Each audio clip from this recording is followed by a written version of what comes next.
Hello दोस्तों, आशा करते हैं आप लोग बहुत अच्छे होंगे। आज के इस क्लास में हम लोग डिस्कस करेंगे बीएड फर्स्ट सेमेस्टर के फर्स्ट पेपर यानी चाइल्डहुड एंड ग्रोइंग अप के फोर्थ चैप्टर कॉग्निटिव डेवलपमेंट यानी संज्ञानात्मक विकास।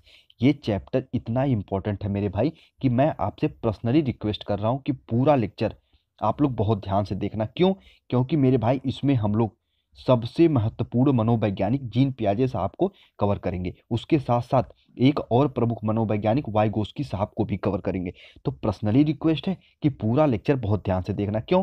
क्योंकि जैसे ही आप लोग बीएड फर्स्ट सेमेस्टर कंप्लीट करोगे ना, तो आधे से ज़्यादा बच्चे टेट या फिर सीटेट की तैयारी में लग जाएंगे। तो वहाँ जब आप सीडीपी पढ़ोगे ना, तो समझ लो पूरे सीडीपी में जो पियाजे साहब है वो छाए रहेंगे। तो ये आपकी बेसिक क्लास है पियाजे साहब पे। तो मेरे भाई पूरा लेक्चर आप लोग बहुत ध्यान से देखना। और साथ में ही आपके थर्ड पेपर में भी संज्ञानात्मक विकास पढ़ना रहता है यानी जीन पियाजे साहब को। तो यहाँ से वो भी चैप्टर आपका कंप्लीट हो जाएगा जब आप पढ़ते हो व्यक्तिगत विकास के आयाम थर्ड चैप्टर में। तो वहाँ से भी संज्ञानात्मक विकास कवर हो जाएगा। ठीक है, तो परेशान नहीं होना, पूरा लेक्चर बहुत ध्यान से देखना। हो सके तो नोट्स भी बनाना, मैं रिक्वेस्ट कर रहा हूँ इस चैप्टर के लिए नोट्स भी बनाना, वरना इसका पीडीएफ तो मैं टेलीग्राम चैनल पे शेयर करूंगा ही करूंगा। ठीक है, चलो क्लास को शुरू करते हैं। बस आप लोग पेशेंस के साथ जुड़े रहो। अच्छा, ये फर्स्ट फोर्थ चैप्टर है। इसके पहले मैंने 3 चैप्टर को और कवर करा दिया है, जैसे वृद्धि एवं विकास, शारीरिक विकास और सामाजिक विकास। तो वो लेक्चर आप लोग नहीं देखे हो तो चैनल की प्लेलिस्ट में जाओ और सारे लेक्चर को क्रम बाय क्रम देख लो, वरना डिस्क्रिप्शन में लिंक है सारे लेक्चर की। ठीक है, तो वहाँ से जाके सब लेक्चर को आप लोग कवर कर लो, आपके लिए काफ़ी हेल्पफुल रहेगा। ठीक है, चलो क्लास को स्टार्ट करते हैं। बस छोटी सी रिक्वेस्ट है, पेशेंस के साथ पूरा लेक्चर बहुत ध्यान से देखना। ठीक है मेरे भाई, चलो समझते हैं संज्ञानात्मक विकास क्या होता है। ठीक है, तो समझो संज्ञानात्मक विकास क्या है। तो देखो, जन्म के समय शिशु में संज्ञानात्मक योग्यता एवं बोध का अभाव रहता है, परंतु ज्यों-ज्यों उसके शारीरिक, मानसिक एवं सामाजिक विकास की सीमा में विस्तृत होती जाती है, त्यों-त्यों उसका ज्ञान जटिल होता जाता है। ठीक है, जैसे वो अपने समाज से, अपनी उस शारीरिक क्रियाओं द्वारा कुछ सीखता है, वैसे उसका ज्ञान क्या है, एक जटिल, एक कॉम्प्लेक्स होता जाता है। ठीक है, उसके बाद बच्चे के चारों तरफ, ये इंपॉर्टेंट लाइन है, इसे दिमाग में बना के रखना। बच्चे के चारों तरफ जो पर्यावरण उपलब्ध रहता है, उसके मस्तिष्क में, उसके दिमाग में उसकी जानकारी धीरे धीरे व्यापक, जटिल एवं संगठित होती जाती है। पर्यावरण की वस्तुओं को वह समानता व असमानता के आधार पर वर्गीकृत करने लगता है। यही सब जो गुण है ना, यही क्या कहलाता है, संज्ञानात्मक विकास कहलाता है। इस पॉइंट को दिमाग में बना के रखो। ये जो गुण है ना, ये सब ऊपर दिए गए, यही क्या है, संज्ञानात्मक विकास कहलाते हैं ये सब। ठीक है, चलो अब हम लोग समझते हैं संज्ञान का आशय। ठीक है, देखो यानी कि जो संज्ञानात्मक विकास है उसका आशय क्या है, उसकी मीनिंग क्या है। देखो, बालक के समाजीकरण के साथ साथ संज्ञानात्मक योग्यता का भी विकास हो जाता है। ठीक है, इसे नोट पॉइंट में बना के आप लोग लिख सकते हो। उसके बाद कुछ प्रमुख मनोवैज्ञानिकों ने संज्ञान के बारे में या संज्ञानात्मक विकास के बारे में क्या कहा उसे समझो। देखो, एक प्रमुख मनोवैज्ञानिक हुए वास्टा साहब। इनके अनुसार संज्ञान का आशय ऐसी उच्च स्तरीय मानसिक प्रक्रियाओं से है, जैसे तर्क करना, समस्या समाधान, जिसके माध्यम से मनुष्य विश्व को समझने का प्रयास करता है। कौन ये बोले थे ये बात? ये वास्टा साहब बोले थे। ठीक है, अभी मैं संज्ञान यानी संज्ञानात्मक विकास को अपने लैंग्वेज में समझाऊंगा, आप 100% समझ जाओगे। अगर समझ जाओगे तो भैया कमेंट सेक्शन में कमेंट जरूर करना। ठीक है, चलो अब समझते स्टार्ट ने क्या कहा था संज्ञान के बारे में। देखो, समझ और प्रभाविकता के साथ कार्य करने एवं बाह्य पर्यावरण के साथ सुविधाजनक ढंग से व्यवहार करने की योग्यता ही संज्ञान है। किसी भी कार्य करने को अपने दिमाग, अपने विवेक, अपने बुद्धि से किसी भी कार्य को कर रहे हो तो समझो भैया आपके अंदर संज्ञान का विकास हो चुका है, संज्ञानात्मक विकास हो चुका है। ठीक है, एक प्रमुख प्रमुख मनोवैज्ञानिक हुए सैफर एवं कीप साहब। उन्होंने क्या कहा संज्ञान के बारे में?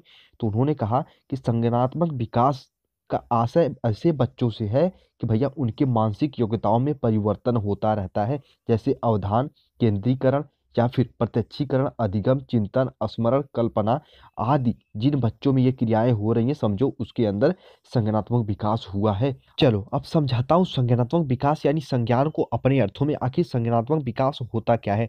देखो, ये मान लो एक रास्ता है, इस पे एक बालक ए है और एक बालक बी है। मेरे भाई ध्यान से सुनना, इंपॉर्टेंट बातें बता रहा हूँ। देखो, मान लो ये दोनों सामने किसी रास्ते पे जा रहे हैं। ठीक है, अचानक इन दोनों के सामने भैया सांप आ गया। तो जो ए वाला बालक है ना, वो सांप को देख के पीछे मुड़ गया। बाकी जो बी वाला बालक है, वो अचानक सांप को देखते हुए भी उस पे पैर रख दिया और सांप ने इसे क्या हुआ भैया, काट लिया। तो इससे ये पता चलता है ना, जो ए का संज्ञानात्मक विकास अधिक हुआ है अपेक्षाकृत बी। ए वाला जो है पर्यावरण में उपस्थित सभी चीजों को समझ रहा है, ठीक है, वो तर्क कर सकता है, वो समस्या का समाधान कर सकता है, उसको पता है कि सांप पे पैर रखूंगा तो सांप काटेगा जरूर। लेकिन बी का संज्ञानात्मक विकास इतना नहीं हुआ है और वो जो है कि सांप पे अपना पैर रख दिया, ठीक है। तो ये हुआ संज्ञानात्मक विकास, जो तर्क कर सके, जो समस्या का समाधान कर सके, जो चिंतन, जो अधिगम कर सके, वो क्या है, वो संज्ञानात्मक विकास है, ठीक है। ये समझाने का प्रयास किया हूँ। यदि आपको समझ में आ गया है तो भैया नीचे कमेंट सेक्शन में जरूर कमेंट करना कि हाँ सर मुझे संज्ञानात्मक विकास समझ में आया, ठीक है। चलो अब समझते हैं संज्ञानात्मक विकास की थोड़ी सी विशेषता, यानी संज्ञान की कुछ विशेषताएं कौन कौन सी होती हैं, इंपॉर्टेंट, ठीक है। तो देखो फर्स्ट पॉइंट है, संज्ञान एक विकासात्मक प्रक्रिया है। तो आपको पता है कि संज्ञान में क्या है कि हम कुछ अधिगम कर रहे हैं, कुछ सीख रहे हैं, इसमें तर्क कर रहे हैं, तो ये क्या होगा, इसका विकास ही तो हो रहा है हमारा। तो ये एक विकासात्मक प्रक्रिया है। उसके बाद संज्ञान एक अर्जित योग्यता है। जब मैं क्लास को स्टार्ट किया था तभी बताया था कि जन्म के समय संज्ञान का बिल्कुल अभाव रहता है। तो यानी जैसे जैसे हमारी उम्र बढ़ती है हम लोग संज्ञान को अर्जन करते हैं। तो संज्ञान एक अर्जित जो है कि अवस्था है, ठीक है, योग्यता है। उसके बाद तीसरा पॉइंट वेरी वेरी इंपॉर्टेंट है, इससे सारा कॉन्सेप्ट क्लियर हो जाएगा। देखो संज्ञान विकास में चिंतन, कल्पना, स्मृति, पूर्व अनुभव का योगदान होता है। यानी सब चीजों को मिला के भैया संज्ञान बनता है। चिंतन, कल्पना, स्मृति, पूर्व अनुभव को मिला के क्या बनता है, संज्ञान बनता है। जैसे जब मैं वृद्धि और विकास पढ़ाया पढ़ाया था तो उसमें बताया था कि हाथ पैर का इंडिविजुअली बढ़ना क्या है, वो वृद्धि है, लेकिन एक समग्र रूप में बढ़ना क्या है, वो विकास है। उसी प्रकार से ये चिंतन, स्मृति, कल्पना, पूर्व अनुभव को मिला के क्या बनता है, ये हमारा संज्ञानात्मक विकास बनता है, ठीक है मेरे भाई। उसके बाद बच्चों का संज्ञान सरल और वयस्कों का जटिल होता है। देखो इस पे कई मनोवैज्ञानिक में मतभेद है।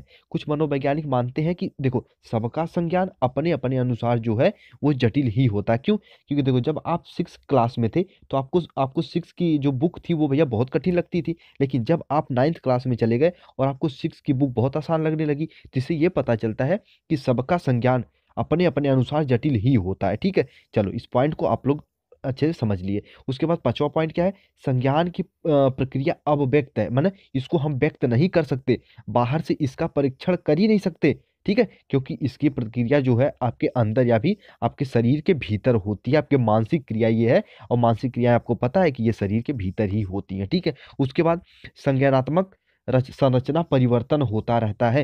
जैसे ही आप नई चीजों को सीखते हो ना तो जो आप पूर्व अनुभव है उसमें संशोधित होता रहता है। अभी जब मैं इसका प्रकारात्मक सिद्धांत बताऊंगा तो ये पॉइंट और भी क्लियर हो जाएगा, ठीक है। देखो 7वां पॉइंट इंपॉर्टेंट पॉइंट ये भी है, संज्ञानात्मक विकास में तार्किक चिंतन का विशेष महत्व होता है। इसमें रीजनल जो है आप तार्किक महत्व जो है उसको भैया विशेष महत्व दिया जाता है, ठीक है। इस योग्यता में वृद्धि के परिणाम स्वरूप संज्ञानात्मक योग्यता में वृद्धि होती, यानी जैसे जैसे बालक में तार्किक चिंतन बढ़ेगा वैसे वैसे उसका संज्ञानात्मक विकास भी बढ़ेगा, ठीक है। ये हुआ संज्ञानात्मक विकास की कुछ विशेषताएं, ठीक है। अब हम लोग आ जाते हैं अपने प्यारे प्यारे मनोवैज्ञानिक पियाजे साहब पे, ठीक है। बस अपना दिमाग और ध्यान केंद्रित करके पियाजे जी को पढ़ लो, ठीक है। चलो देखो थोड़ा सा पियाजे जी का इंट्रोडक्शन जानते हैं, उसके बाद पियाजे जी का जो है संज्ञानात्मक विकास को समझेंगे, ठीक है। देखो पियाजे जी स्विट्जरलैंड के भैया मनोवैज्ञानिक थे, ठीक है। देखो इन्होंने संज्ञानात्मक विकास पे जब कार्य प्रारंभ किया तो सन 1920 में ही कार्य को प्रारंभ कर दिया, लेकिन उनके कार्य को जब महत्व मिला तो भैया वो था 1960 का समय, ठीक है। समझो 40 साल लग गए इनको संज्ञानात्मक विकास में जो है कि अपना योगदान देते देते, ठीक है। सफलता ऐसे नहीं मिलती, 40 साल में इन्होंने जाके बताया कि संज्ञानात्मक विकास आखिर होता क्या है, ठीक है। देखो पियाजे ही पहले व्यक्ति थे जिन्होंने अपने कार्यों के माध्यम से विश्व के मनोवैज्ञानिकों का ध्यान इधर आकर्षित किया, इधर मतलब संज्ञानात्मक विकास की तरफ, ठीक है। और 1963 में एक उनके ही समझ लो कि कलीग थे जॉन फ्लावेल, उन्होंने भैया एक किताब को पब्लिश किया पियाजे जी का, जो किताब का नाम है पियाजे का विकासात्मक मनोविज्ञान, ठीक है। उसको प्रकाशित किया, उसमें ही बताया गया कि जो है संज्ञानात्मक विकास आखिर है क्या।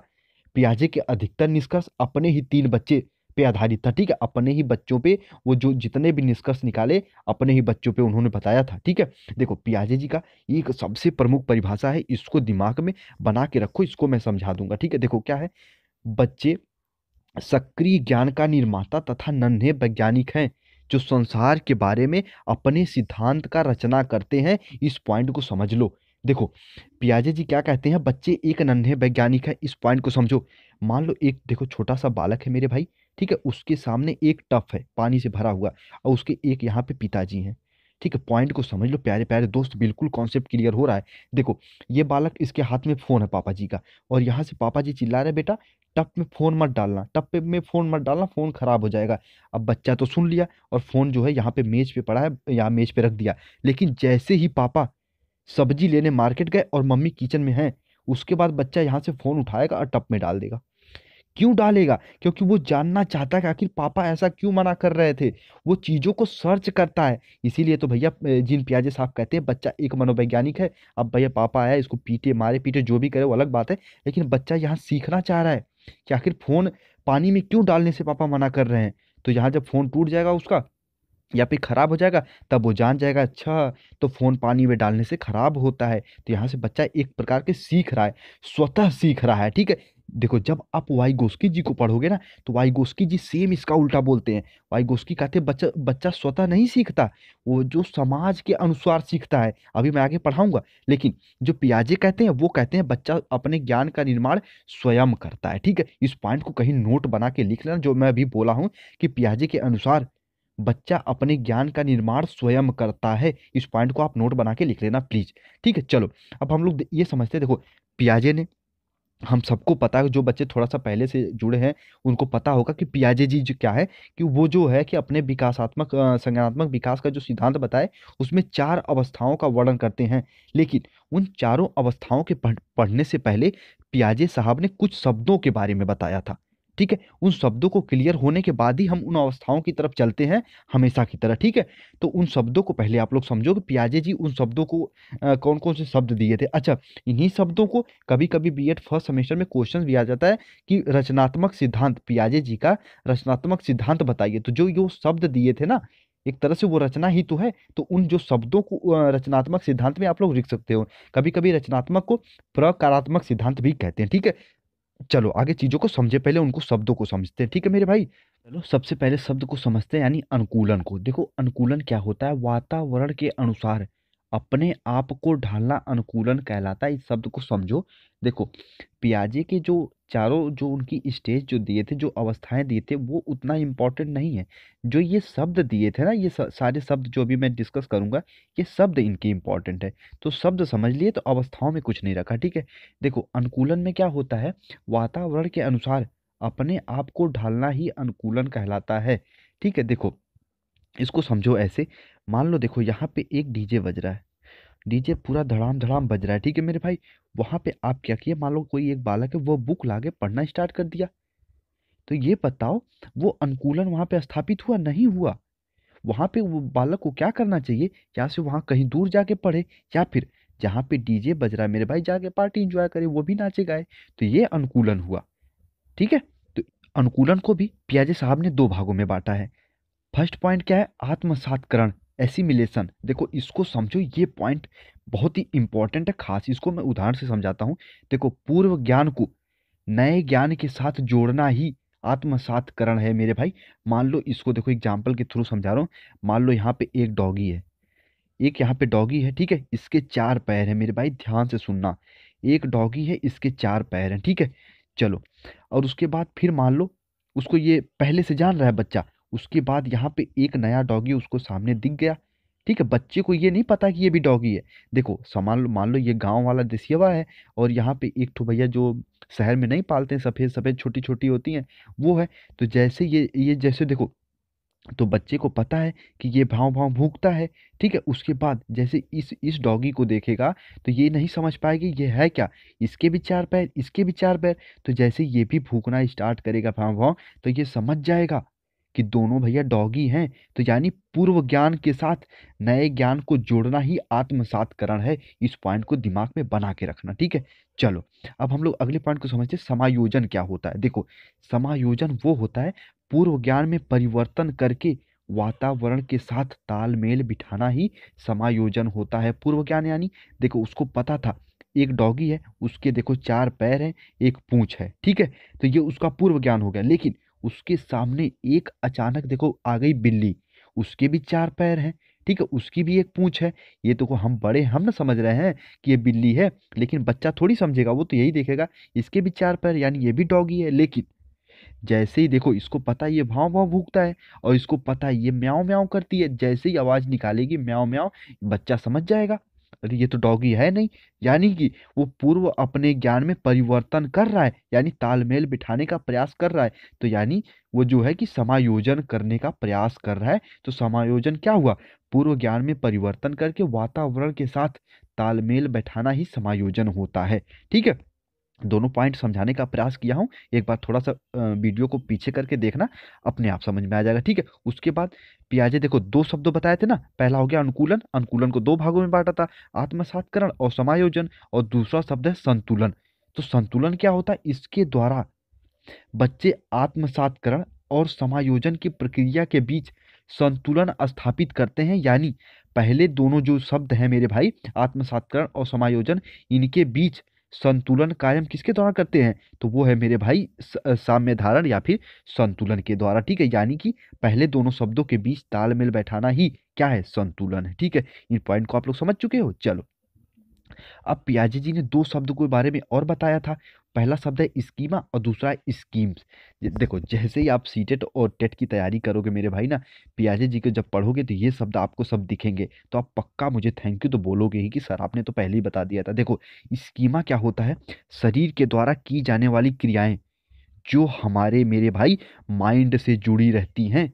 जैसे बच्चा बॉल पकड़ता है, बच्चा आइसक्रीम चूसता है या आइसक्रीम खाता है। देखो बच्चा अपने हाथ से, अब तो कहोगे सर वो तो हाथ से पकड़ रहा है, दिमाग का कहाँ काम कर रहा है, लेकिन ध्यान से सुनो, जब बच्चा बॉल पकड़ रहा है ना, तो उसको आदेश कौन दे रहा है, आपका माइंड ही तो दे रहा है कि बॉल को पकड़ो। तो ये कौन सी क्रिया हो गई, ये हो गई स्कीमा।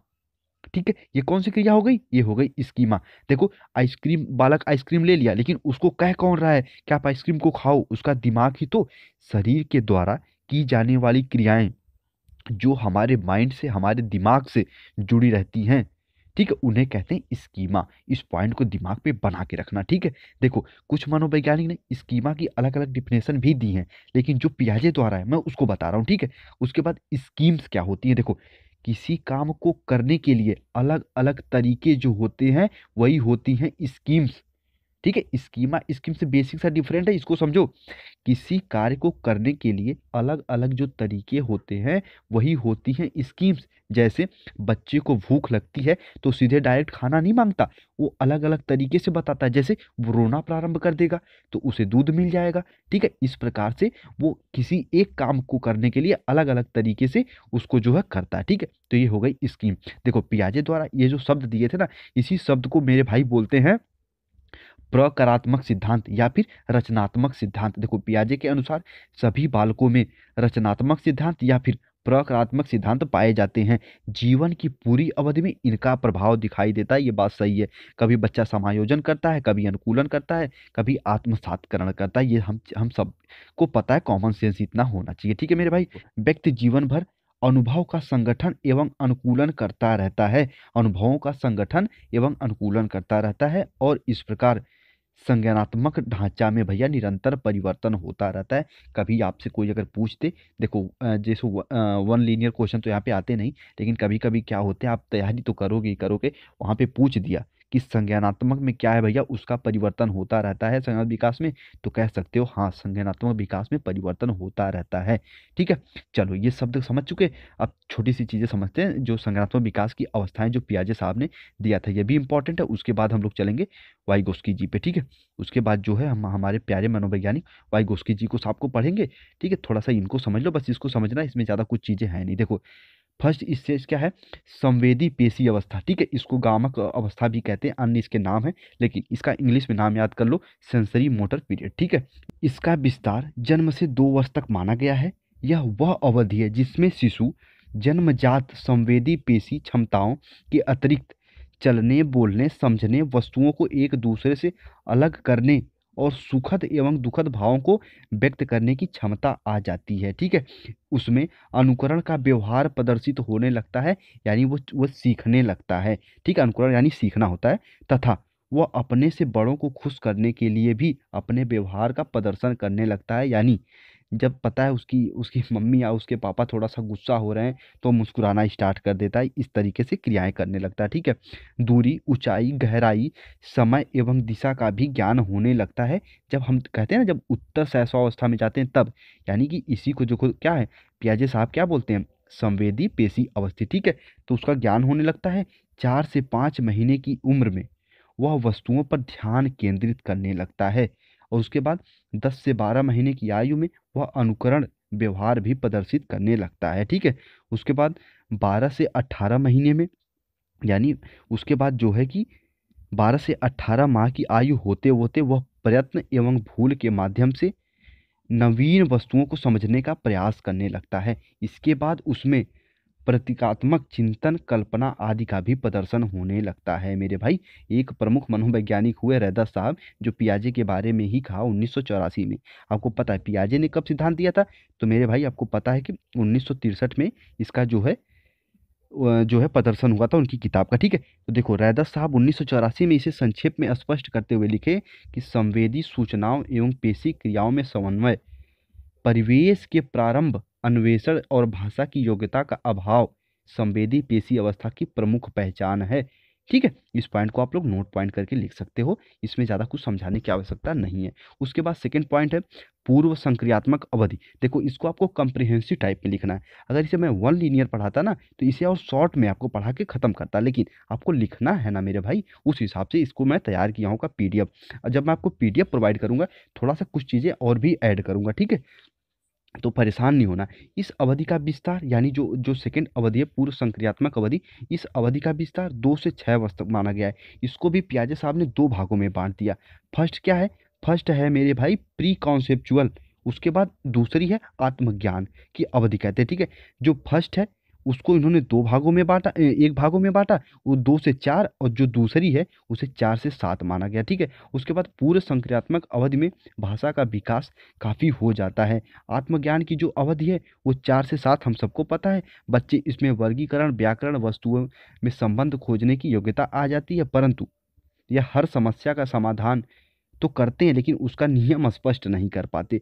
समस्या का समाधान तो ढूंढ लेते हैं, लेकिन वह किस नियम से समस्या का समाधान ढूंढे हैं वो ये नहीं बता पाते। ठीक है, उसके बाद अब third point and important point है मूर्त संक्रियात्मक अवधि। अच्छा, मूर्त संक्रियात्मक अवधि और जो फोर्थ फोर्थ स्टेज है इसको औपचारिक, यानी इसको भी अमूर्त अवस्था कहते हैं। ठीक है, तो थोड़ा सा मूर्त और अमूर्त में समझ लो अंतर क्या है। देखो मूर्त क्या होता है ना, जो हम देख सकें। ठीक है, जो हम देख सकें। अमूर्त जो हम देख ना सकें, जैसे कल्पना। कल्पना हम अपने दिमाग में करते हैं ना, उसको देख नहीं सकते। ठीक है, लेकिन अपने हाथ पैर को हम देख सकते हैं, तो हाथ पैर हमारा मूर्त हो गया। अच्छा ये बताओ, हाथ में फ़ोन आप पकड़े हो ना, तो ये क्या है? ये मूर्त है। लेकिन जो मैं पढ़ा रहा हूँ फ़ोन के अंदर, ये अमूर्त है। ठीक है, ये मैं जहाँ से बोल रहा हूँ ना ये अमूर्त है।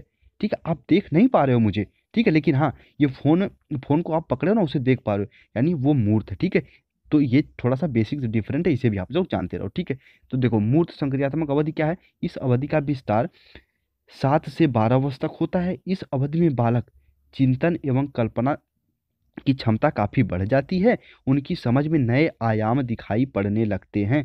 तार्किक एवं वस्तुनिष्ठता बढ़ जाती है। ठीक है, अच्छा वस्तुनिष्ठता क्या होती है इसे मैं भी समझाता हूँ। 1 मिनट पहले इस सेंटेंस को कंप्लीट करो।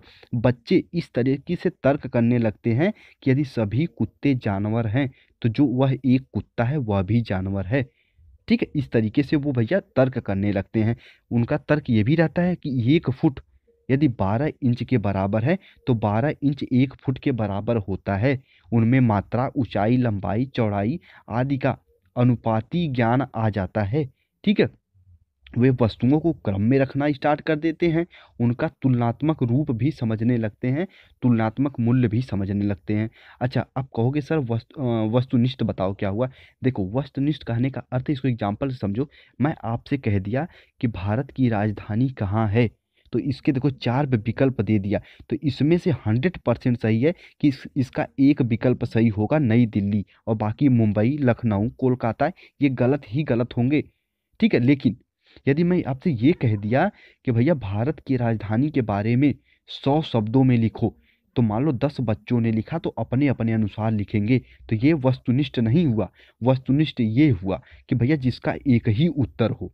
ठीक है, ये थोड़ा सा चीज़ें समझ लो, ठीक है। चलो अब हम लोग समझते हैं इनकी जो फोर्थ स्टेज थी, औपचारिक संक्रियात्मक अवधि। देखो इसे अमूर्त चिंतन की योग्यता या अवस्था कहते हैं। यही इसकी मुख्य विशेषता भी है, अमूर्त चिंतन। बालक इसमें कल्पनाएं करने लगते हैं, ठीक है, इसलिए इसे संज्ञानात्मक परिपक्वता की अवस्था कहते हैं। और पियाजे जी तो ये कहते हैं कि इस अवस्था में अधिकतर बालक पहुंच ही नहीं पाते। पहले सेंटेंस को पढ़ो, क्लियर हो जाएगा। यद्यपि यह अवधि 12 वर्षों में यानी यौना आरंभ में शुरू होती है, परंतु सभी बच्चे इस अवस्था में पहुंच ही नहीं पाते। विभिन्न कारणों से उनमें अंतर आ सकता है। पियाजे जी का यह भी मत है कि कुछ बच्चे तो इस अवस्था में पहुंच ही नहीं पाते। यह अवधि जीवन के अंत तक चलती रहती है, क्योंकि देखो इसमें परिपक्वता आती है, कुछ बच्चे यहाँ तक पहुँच ही नहीं पाते। पियाजे जी का ये कहने का अर्थ है, ठीक है, इसको नोट पॉइंट बना के लिख लेना। अब हम लोग समझते हैं थोड़ा सा वाइगोस्की जी के बारे में, कि इन्होंने संज्ञानात्मक विकास के बारे में क्या कहा था, थोड़ा सा ये समझ लो। इसमें हम लोग तुलना करेंगे पियाजे और वाइगोस्की के बारे में, ठीक है। लेकिन जहाँ जहाँ संज्ञानात्मक विकास का नाम आएगा वहाँ पियाजे जी का ही नाम आता है, लेकिन वाइगोस्की जी भी उसके बारे में कुछ बताए थे, तो इसके बारे में पढ़ना ही पढ़ना है। देखो वाइगोस्की जी क्या कहते हैं, संज्ञानात्मक विकास की व्याख्या करने वाले वाइगोस्की का सामाजिक सांस्कृतिक दृष्टिकोण के एक प्रतिष्ठित सिद्धांत माना जाता है। यानी ये अपना सिद्धांत जो है ना, ये कहते हैं बच्चा जो कुछ सीखता है अपने माता पिता, अपने परिवार, अपने गुरु से, अपने जो है पास पड़ोस से सीखता है, ठीक है, यानी कि समाज से सीखता है जो कुछ सीखता है। अब पियाजे साहब क्या कहते थे, पियाजे कहते थे जो बच्चा कुछ सीखता है ना वो वातावरण से, वो अपने खुद से अनुभव और क्रियाओं द्वारा सीखता है। यही बेसिक सा डिफरेंट है इन दोनों में, ठीक है। अब देखो इनके दृष्टिकोण से प्रभावित होकर अनेकों शोध कार्य हुए संज्ञानात्मक विकास को। और इतना ही नहीं मेरे भाई, ये 1920 से 1930 के बीच में काफ़ी शोध किए संज्ञानात्मक विकास पे, लेकिन दुर्भाग्यपूर्ण से मेरे भाई 38 वर्ष की उम्र में हमारे वाइगोस्की जी की भैया मृत्यु हो गई, ठीक है। फिर भी उनका विचार आज भी शोध कार्य के लिए प्रेरणा बना हुआ है। इस तरीके से आप अपने एग्जाम में लिख सकते हो, ठीक है। उसके बाद देखो इनका मत क्या था ये समझो, ये इंपॉर्टेंट है। संज्ञानात्मक विकास सामाजिक संस्कृति परिवेश में घटित होता है तथा उससे प्रभावित होता है। ये जो संज्ञानात्मक विकास है ना, ये सामाजिक संस्कृति परिवेश में घटित होता है। पियाजे क्या कहते हैं कि बच्चा इसका निर्माण स्वयं करता है, लेकिन ये कहते नहीं, ये जो है सामाजिक सामाजिक से सीखता है। बच्चे अधिकांश महत्वपूर्ण संज्ञानात्मक कौशल माता पिता, शिक्षक तथा अन्य लोगों के साथ अंतर क्रिया इंटरेक्शन करके भैया सीखते हैं, उनके साथ बातचीत करके सीखते हैं। ये कौन कहता है, ये कहते हैं हमारे वाइगोस्की साहब, ठीक है। तो इस तरीके से वाइगोस्की जी पियाजे के बिल्कुल अलग ही बताते हैं। देखो वाइगोस्की जी का थोड़ा सा इसको डीप में समझ लो। वाइगोस्की के अनुसार बालक के संज्ञानात्मक विकास की व्याख्या सामाजिक सांस्कृतिक परिवेश के परिप्रेक्ष्य में करनी चाहिए, ठीक है। ऐसा नहीं कि उसको ये बताया जाए कि बालक स्वतः सीखता है, बालक पर्यावरण से सीखता है, नहीं। बालक जो है भैया वो अपने समाज के लोगों से सीखता है, उनको देख के उनको एक अपना आइडियल मानता है, ठीक है। उसके बाद बालक के चिंतन आदि इसी कारण से असमानताएं प्रदर्शित होती हैं, ठीक है। देखो जब बालक मान लो एक समाज ये है एक समाज ये है, जो बालक इसमें पल बढ़ रहा है, जो बालक इसमें इसमें तो बेसिक डिफरेंट हुआ ना। यही कहते हैं हमारे वाइगोस्की साहब कि जो बालक में बेसिक डिफरेंट क्यों होता है, क्योंकि भैया वो सामाजिक परिवेश के अलग अलग कारणों के कारण, ठीक है। किसी बालक का समाजीकरण जिस सामाजिक संस्कृत परिप्रेक्ष्य में हुआ रहता है उसी के अनुरूप उसमें भाव विचार दृष्टिकोण मानसिक क्षमताओं का विकास होता है। मान लो एक यहाँ पे देखो सामाजिक परिवेश बहुत पढ़ा लिखा है और एक सामाजिक परिवेश बहुत मान लो कि ज़्यादा भाई नहीं पढ़ा लिखा है, तो इसी तरीके से बालकों का विकास भी होगा। आप कहते हैं ना जैसी रीत वैसी भीत, जैसे भी कहते हैं कि जहाँ जैसा वहाँ वैसा, तो इसी तरीके से जहाँ का जैसा परिवेश रहेगा बालक वैसा ही सीखेगा। ये कौन कहता है, ये कहते हैं हमारे वाइगोस्की साहब, ठीक है। चलो अब थोड़ा सा इन दोनों में हम लोग तुलना कर लेते हैं जो कि इंपॉर्टेंट है, ठीक है। अच्छा इसका पीडीएफ मैं शेयर कर दूंगा। और एक बात और, अगर चीज़ें समझ में दिल से आ रही हैं, ठीक है, यहाँ तक समझते हुए आए हो तो आपको समझ में आ रही है, इतना मुझे अच्छे से पता है। देखो चीज़ें नई हैं, थोड़ा समझने का प्रयास करो। और हाँ, क्लास को अपने फ्रेंड सर्कल में या अपने जो आपके महाविद्यालय में जो कि आपके व्हाट्सएप ग्रुप बने हैं उसमें क्लास को शेयर करो। ये छोटा सा काम तो करो प्लीज़, ठीक है। चलो और नए हो तो चैनल पे जुड़ ही जाओ। चलो इसमें थोड़ा सा हम लोग तुलना करते हैं। देखो वाइगोस्की साहब के अनुसार क्या है संज्ञानात्मक विकास? तो वाइगोस्की जी का सामाजिक सांस्कृतिक सिद्धांत क्या है और पियाजे जी का संज्ञानात्मक विकासात्मक सिद्धांत क्या है? इसमें थोड़ा सा तुलना क्या है? तो वाइगोस्की जी कहते हैं संज्ञानात्मक विकास में सांस्कृतिक असमानता के कारण अंतर पाया जाता है, यानी बच्चे सामाजिक जो है असमानता के कारण उनमें विकास अन्य अन्य अलग अलग होता है। लेकिन पियाजे क्या कहते हैं? संज्ञानात्मक विकास का प्रतिमान सदैव सार्वभौमिक रहता है, एक जैसा रहता है। और उसके बाद वाइगोस्की साहब क्या कहते हैं? संज्ञानात्मक विकास सामाजिक सांस्कृतिक के परिवेश के साथ अंतःक्रिया का परिणाम है, यानी समाज के साथ घुल जो बच्चा घुले मिलेगा उसका संज्ञानात्मक विकास उतना ही होगा। अब पियाजे साहब क्या कहते हैं? संज्ञानात्मक विकास बच्चों द्वारा किए जाने वाले स्वतंत्र व्यवहारों पर निर्भर करता है, यानी स्वतंत्र व्यवहार समझ रहे हो ना, कि वो जो पानी में जो बच्चा था तो मोबाइल डाल के सीख रहा है, यानी नन्हे वैज्ञानिक इस तरीके से। उसके बाद तीसरा पॉइंट क्या है?